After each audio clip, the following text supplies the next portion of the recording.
Thank God it's Friday. Magandang biyernes ng hapon po sa inyong lahat. Mga kababayan, kayo po ay nanonood ng Kababayan LA. Ako po si Janelle So, ang inyong kababayan dito sa Los Angeles.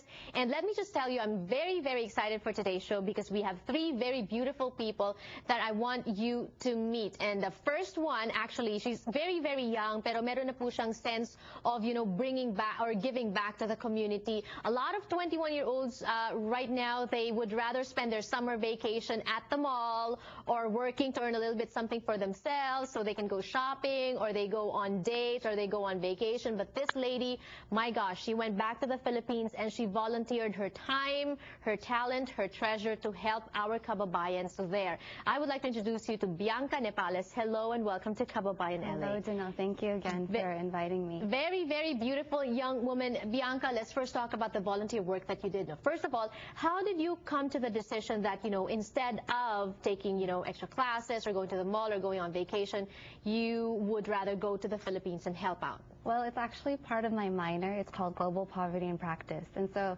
they really train us on the theories and praxis of alleviating poverty. And one of my classes, they kept referencing the Philippines, and it was called Population Poverty. And it really struck me that the Philippines is an anomaly in Southeast Asia. It has one of the highest birth rates in all. And it drew me to look more into the question of poverty and reproductive health and how they're really related issues. How are they related? Well, we all know that the more people you have, like if you have a pie, the more people you have, the fewer the slices and the tinier the amount. So it definitely may not be a cause of poverty, but it definitely exacerbates poverty. And the problem is in the Philippines, it's like a catch-22 situation, because a lot of poor families there also like giving birth to more and more children because they feel that the children will be their only hope to get them out of poverty. Did you encounter that also? I did, and a lot of the children will start working right away and they won't go to school. But a lot of women that I talked to, most of them said that they want to have fewer children, but because of the really restrictive reproductive health laws, they're not able to do that. Right. And that really hit home to me, is that just being able to control or have the ability to plan your family, control your body, is such a innate human right. And we're talking about this group, organization is called Likhaan. Can you tell us about Likhaan? We're seeing pictures now of some really depressed areas in the Philippines. This is so sad. Bianca, you were born and raised here, and you go to Berkeley, such a nice environment, and then your parents, Ruben and Janet Nepales, kilalang-kilala po natin dito sa Kababayan LA, their work is in Hollywood, so such a disparity, and then you go there and you see all those those sites. What was your first reaction? So first reaction is just mainly shock, because I read so much on this. I spent the whole semester researching on poverty in the Philippines and reproductive health. But actually going there, the numbers finally have a face. They have a family. They have a situation that we can really do something. When you talk to the women, you get more in touch with them. And Likhaan is a Center for Women's Health, and they focus on 3 different things. They focus on advocacy, they do community organizing, and women's clinic. So they really try to encompass a holistic approach. And so what did you do there in the 2 months that you were there? So I focused on researching different abortion strategies that other countries are doing to liberalize the law, and also participated in different forums. Like I got to meet a lot of different reproductive health practitioners there. And also just observing, doing community outreach, talking to a lot of women. So I went to places like Bisecos, near the Manila port, where Smoky Mountain used to be, and also Malabon, Pasay, Bulacan. It must have been life-changing for you. What are some of the realizations, and how were you like before you went there, and how are you now? Who is Bianca now? I think right now I feel there's so much hope.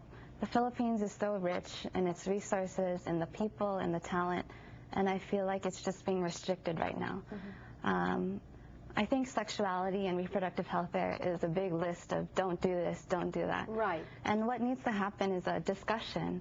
The best thing that happened to me was I was able to talk to people. You're able to debate ideas and spread it.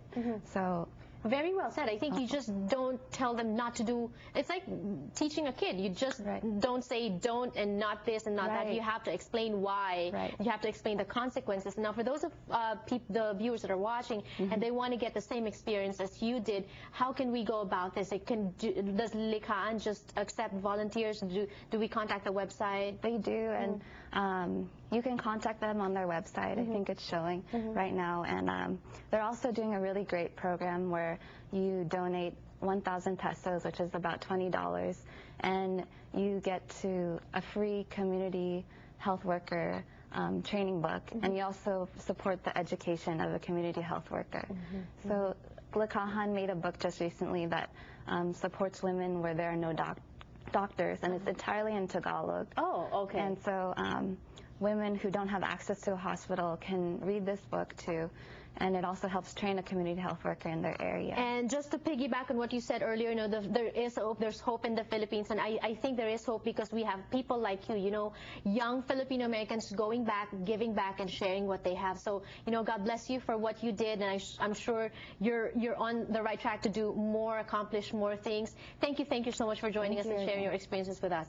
One last question before I let her go, because I promised your dad yesterday I was going to ask him. So, kanino ka daw nagmana? Are you getting this from your dad or from your mom?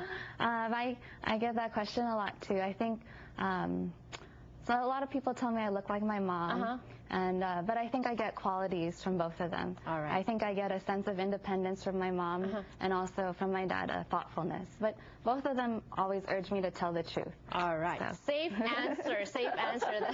All right. Thank you so much once again, and God bless you. Thank you. Magbabalik ko po ang Kababayan LA. Don't go away.